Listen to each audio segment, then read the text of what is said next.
And I'm now going to take us to Indonesia. I'll just try and get my slides to advance. There we go. And I'm going to be talking to you about our cruise from Bali to Komodo. I lead our cruises in different parts of the world, in Scotland, the Arctic, the Maldives, Baja, and sometimes the Azores, our holidays in the Azores, which aren't cruises, they're land-based, but whale watching tours in the Azores, as well as our cruises from Bali to Komodo. And that's where I'm going to take you from on a journey on this evening as we sail from these islands east of Bali around to West Nusa Tenggara, which takes about 10 days. And just so you can get your bearings, this is the region I'll be talking about, which is outlined in red here. And Indonesia straddles both Indian and Pacific Oceans. And it's a country born of fire. The region has been shaped over the millennia by huge tectonic forces and the slow but unstoppable collision of the Indo-Australian and Eurasian tectonic plates. And from Bali, which is just here, if you can see my cursor, a great arc of volcanic islands stretches to the east along here, including Lombok, Sumbawa, Komodo and Flores, all of which are islands that we'll see, which are along here. And some of these are now quiet. The heat from beneath them has subsided a long time ago, but others still retain their internal furnace and awaken from time to time. And when looking at this map, it's really amazing to think that this is considered one country, because it's made up of over 17,000 islands, 300 different languages are spoken here, and 6 official religions are observed. And as you'd expect, it's a real melting pot of different cuisines and cultures, with many islands being quite different from each other. All of them lie in tropical seas, home to the most diverse marine life of anywhere in the world, with over 3,500 species of fish, which is more than enough to keep even the keenest of snorkelers totally enthralled, and a wonderful array of tropical whales and dolphins as well. But the culture also provides a vibrant and colourful stimulation on all of the senses.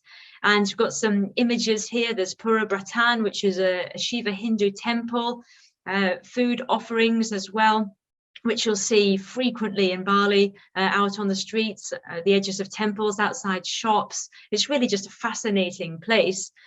And we fly into Denpasar on Bali, which is on the southern tip of Bali, if you can see me move my cursor just here. And should anyone wish to do a pre-tour extension, then we travel to the northwest of Bali, where we visit Bali Barat National Park, and we stay there for 3 days. I'll just spend just 1 minute or 2 minutes telling you briefly about this. This is our accommodation on the extension. It's a completely secluded lodge in the heart of the park, and we stay in tranquil bungalows and we go out birding each day. So this is a bird watching extension. If you don't want to go bird watching, perhaps you're traveling with your partner who wants to go birding, then there are alternative activities that you can do. You can have a massage at the spa, relax on the small beach while sipping out of a coconut, or go snorkeling on the coral reef just next to the bar. And it feels very exclusive and quiet and secluded. So we go out bird watching in the mornings before breakfast, and then again in the afternoon when it's cooler. So during the middle of the day is free time. And this is a highlight of our stay here. This is a Javan banded pitta, which we saw hopping around in the leaf litter within some bushes, and we positioned ourselves to get a good view of it and just marveled at the stunning plumage of this lovely bird, which was lit up beautifully in the sunlight, about only 10-12 meters away from us. Java is west of Bali, but it can be seen on Bali, but not further east than that. And another gem of staying in this national park are the Bali starlings. Now, these are critically endangered and they're highly sought after for the pet trade. And by the early 1990s, the wild population had diminished to only around 30 birds. And the continuance of extreme poaching meant that 10 years later, there were only 2 or 3 breeding pairs left in the national park. Following a captive breeding and release program, the numbers have thankfully now increased, and wild-born starlings are now once again being seen breeding in the park. And seeing these bright white birds fly overhead, and on a couple of occasions perched on the tops of trees next to us was just a fantastic sight. And if you don't join us on the extension, then this is the start of the holiday, a lovely beachside hotel, which is a short ride from the airport. So those on the extension will arrive here at the same time, roughly in the afternoon. We have chalet type huts right on the beach. It's a great place to wander and just explore. There's culture hidden all around even in the hotel, the hidden shrines in the hotel grounds and signs of worship. And Bali's official religion is Hindu, but it's far too animistic to be considered the same vein as Indian Hinduism. The Balinese worship the trinity of Brahma, Shiva, and Vishnu, which are three aspects of one God, one invisible God, amongst many other gods, such as the gods of earth, fire, water, mountains, gods of fertility, rice, technology, books, and even demons who inhabit the world underneath the ocean. So there are hundreds of different shrines to be uncovered, and it's quite fun just to go exploring even around the hotel grounds. You don't have to go very far at all. And we'll go for our dinner, our evening meal, just at a nice bar along the beach. And there's a huge, sumptuous breakfast waiting for us the next morning. And then we board our vessel, which is our home for the next week. We use both of these boats, depending on which week it is that we're running the trip. So the itinerary online will explain very clearly which boat it is. They're both very similar, and I've been on both boats. Both are fantastic and superb for our needs. And the typical day that you see here, we'll wake up in the morning, have some fresh fruit, a slice of toast, a quick cup of tea, and then we'll be out snorkeling. And the water is just luxuriously warm. It feels like you're swimming around in a bath, really. And we'll have a lovely morning snorkel, hop back on board, showers, and then a full hot breakfast. And we'll move out into deeper water where we'll sail for the day looking for cetaceans. Then we'll snorkel again in the afternoon, later afternoon, have an evening talk, either by myself or my co-leader Chaz, and then we'll have dinner. And we'll also try and weave in island walks as well, either early in the morning, perhaps late in the evening, depending on whereabouts we are and what we've seen that day and how our itinerary is going. And these are just some photographs here for you to see what the boat looks like, so you can get a flavour of what the accommodation is like. We have a suite here, a lovely saloon, a sun deck up at the top. This is the party deck on the bottom right there. It's great fun to sit out there and read a book.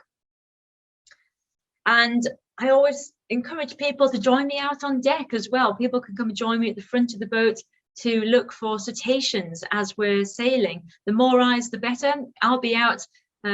I find it really difficult to leave the bow of a boat with my binoculars. As long as we're moving, there's potentially things that we could see. So I'm known for even taking my lunches out on the front deck, because I just don't like to leave it. But it's great when I get a really enthusiastic crowd like this, where people just want to be out spotting with me all the time, which we so often get on Naturetrek trips, with people full of enthusiasm for it.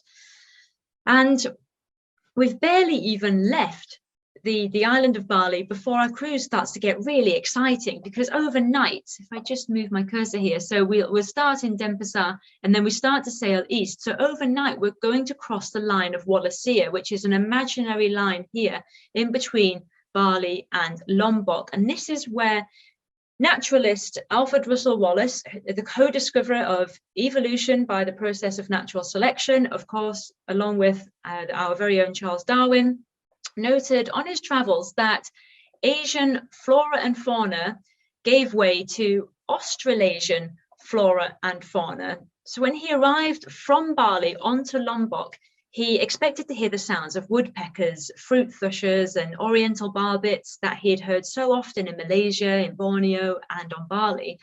But instead, he was met with the piercing call of the helmeted friarbird and Australian cockatoos. And this is because 17,000 years ago, during the last ice age, the planet's sea levels were much lower. So the water was locked up as ice. So the landmass on the west, everything from Java westwards, was all joined. But there was a trench between Bali and Lombok, which is 1,000 meters deep. And this never went away. So this was still filled with water, and therefore limited vegetation dispersal, and thus it limited the species which was able to feed upon it. So they couldn't get any further than Lombok, any species coming from the east. And this led him to discover evolution at the same time as Charles Darwin did. And this is typical scenery. We stop off at islands like this. This is Sotonda. This is an extinct volcano. It's a fantastic place to snorkel. It's one of my most favorite places to stop. And we see no one else around here. We just have the reef to ourselves. We stay here for the night just off of this island. And at sunset, it's a fantastic spot to position ourselves to look for sunder fruit bats leaving their roosts. And once in position, we'll get our binoculars and go up on deck and see hundreds of black dots in the trees. And as the sun starts to go down, they all start flying. And this is because they nest on Sotonda, on this island, but they go and feed on the neighboring island of Sumbawa. But they don't nest on Sumbawa because there's more disturbance. There's other animals that could disturb them. There's humans, there's dogs and things like that. So, but there's not enough food at all on this small volcano for them. And this is what it looks like when they start leaving their roosts. Absolutely incredible. And this is what they're, you can see them like during the day, all tucked up and having a roost. And when we sail off the following morning, we'll probably have another snorkel. This is my group out here. You can see me giggling in the back, all having a good laugh en route to another snorkel. We have 2 small ribs on board, which you can see being driven here by really fantastic, experienced crew, which run us over to the reefs. There's a cool box, which you can see next to my yellow fins there.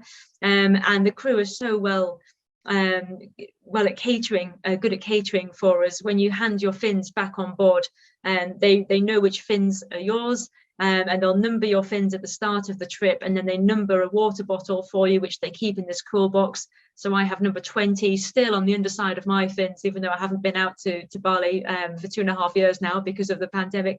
Still have a number 20 on the underside of my fins, and they'll take my fins off me, pull me up on board, and then they reach into the cool box and grab the cool water bottle which has a number 20 on it, and they hand that straight to you. You can just sit and have a lovely cold drink as they sail you back on board. Absolutely brilliant.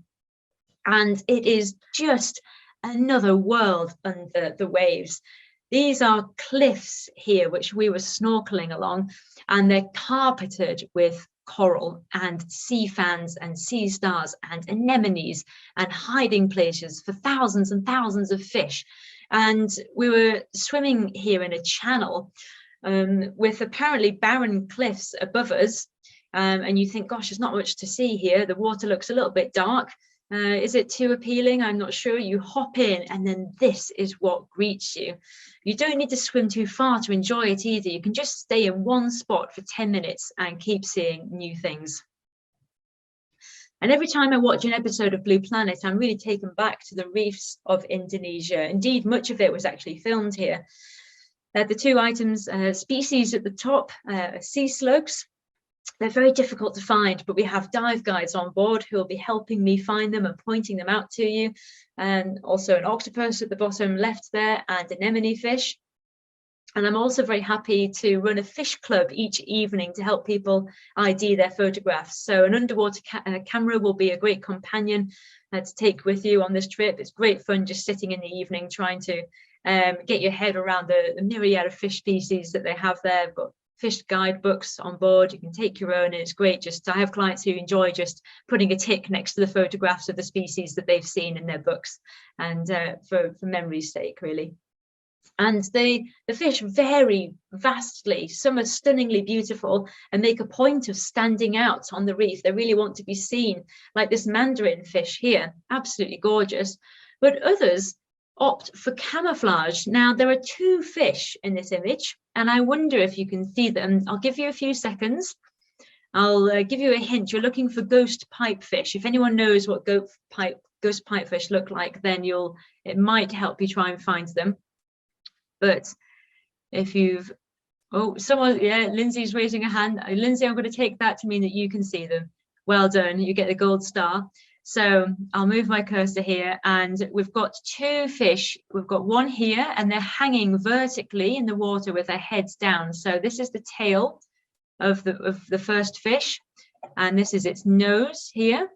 And we have another fish here just behind it, and these are ghost pipefish. So beautifully evolved to just completely mimic the seagrass which is behind them, and they float motionlessly in the water. So they just float backwards and forwards, getting carried with the sea current, which is just incredible and an amazing example of camouflage. If I just move it onto another slide here, you can see another ghost pipefish, but this has got a much more contrasting background, so you can see the sort of fish that we're looking for. But really fantastic to see them out on the reef. Again, very tricky to find, but myself and the guides are always looking out for unique little critters like that to point out to you. Many turtles as well can be seen. This is a hawksbill turtle, quite confiding, which can sometimes approach the cameras, and lots of fish to be seen in the backgrounds there.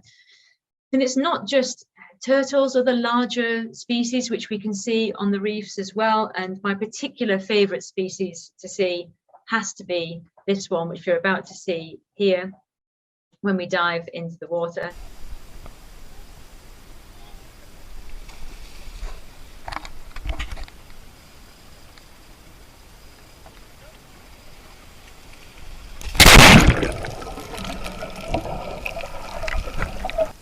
Of course, this is the manta ray. I'll just mute the sounds there. The manta ray, which are absolutely majestic animals, and they're really a privilege to see.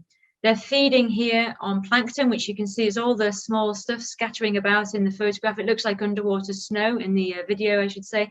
And they have these cephalic fins which they use to guide the food into their mouth. Extremely peaceful creatures, and they're feeding on plankton, so zooplankton and phytoplankton, just small microscopic animals and plants in the water. There's actually a jack swimming underneath that ray. It's sheltering and hiding. It's completely shadowing it, which is quite funny. And reef mantas are around sort of 3 meters from wingtip to wingtip. But oceanic mantas, these are reef mantas here, oceanic mantas get to about 6 meters, which is an incredible size. And whenever I see a manta ray, I just have an extreme feeling of electricity just going straight down to my fingertips. And it's just an incredible experience. We have people talking in the bar every evening excitedly, comparing how close the manta ray or the turtle or fish came to them, and sharing photos with one another. And it's really just wonderful. And we'll get off for walks as frequently as we can. I particularly enjoy sunset walks. So this is Padar, and if you've been to the Galapagos, it might look familiar with a similar volcanic topography which has formed the 2 bays here. And it's really nice to spend half an hour walking up this island. All walks are completely optional, I'll say, so you don't have to go very far. And walking up this island to see the lovely sunset view. And Komodo National Park is a landscape of contrast between rugged hillsides of dry savanna, pockets of thorny green vegetation, and also brilliant white sandy beaches and blue waters surging over coral. And it's really unquestionably one of the most dramatic landscapes in Indonesia. And it's located in the center of the Indonesian archipelago between the islands of Sumbawa and Flores. And it's composed of 3 major islands, Rinca, Komodo, and Padar. And we'll walk on the islands of Rinca and Komodo. We get to the islands early to avoid the heat of the day. This, again, is the beauty of having our own charter. We can just get there at whatever time suits us. And we'll make the most of the cooler temperatures. We'll walk around with guides. This is the chap here in the blue top who will stay with us at all times. And the bird life of interest includes the yellow-crested cockatoo, which is critically endangered due to poaching for the pet trade. It's lovely to see them fly overhead in pairs occasionally. Green jungle fowl, a stunning bird. Olive-backed sunbird, Timor deer, and whenever there is prey, there's going to be predators, and this is what we're searching for. It's the most remarkable inhabitant of the Komodo National Park. It's the Komodo dragon, of course, and they can reach 2.5 to 3 meters in length, weigh up to 90 kilos, and they're the largest lizards in the world. And they'll feed on wild pigs, deer, water buffalo. And they have venom glands. The venom, it's a mild venom. It acts as an anticoagulant, but they also have a mouthful of bacteria as well, which brings on sepsis when they bite their prey. And they can walk up to 7 miles a day, but they usually prefer to stay closer to home. They're rarely seen venturing far from the valleys where they've been hatched. And they exist nowhere else in the world. And they're of great scientific interest, especially from an evolutionary point of view. And the species is the last representative, really, of a relic population of large lizards that once lived across Indonesia and Australia. And we'll take 3 opportunities to see them, twice on land and once by boat as well. And going to see them on the beach is a great experience, because you see, you get to take photographs just like this of them coming into the water. And we're also, I've been mentioning, we're on the lookout for cetaceans. This is a sperm whale, which we saw on one of my recent trips out to Bali, most recent, when I was out there a couple of years ago. And we have a videographer on board. It's just a part of the crew. They tend to provide a videographer who had a drone, and we sent a drone up to photograph this sperm whale, and we just got stunning views of it, watching it live on the camera as well as live right in front of us. Also, false killer whales, melon-headed whales, spinner dolphins, spotted dolphins, rissos and Fraser's dolphins. Other possible species include blue whales, Cuvier's beaked whales, dwarf sperm whales, rough-toothed dolphins. It's a fantastic place for a lot of different cetacean species to be seen. These are pantropical spotted dolphins here, and Fraser's dolphins there. They get a very pink belly. And this isn't pink pigment. This is, they're actually warm. They're actually a little bit flushed, a little bit warm from doing too much active swimming. So they've got clear skin down there. When they get flushed and a bit warm, they get pink tummies, but fabulous to see. And as is tradition on a Naturetrek presentation, I'll end here with a sunset. And if you've got really keen eyes, cetacean spotting eyes like myself, you'll clearly see there's a whole load of melon-headed whales in the water. Just in front of us. There's actually about 200 we had around us, but only in the image there you'll see just 2 there and 2 or 3 here. Please do go online to our tour page. I'll send an email linking to this tomorrow, where you'll see a video of our cruise, which gives a really good comprehensive overview of the trip, and some fantastic cinematography of the underwater snorkeling as well. But that's just a taster of our cruise to Indonesia. And I'll now hand you over to Ed, who's going to take us on to the Solomon Islands, continuing on the tropical theme. Over to you, Ed.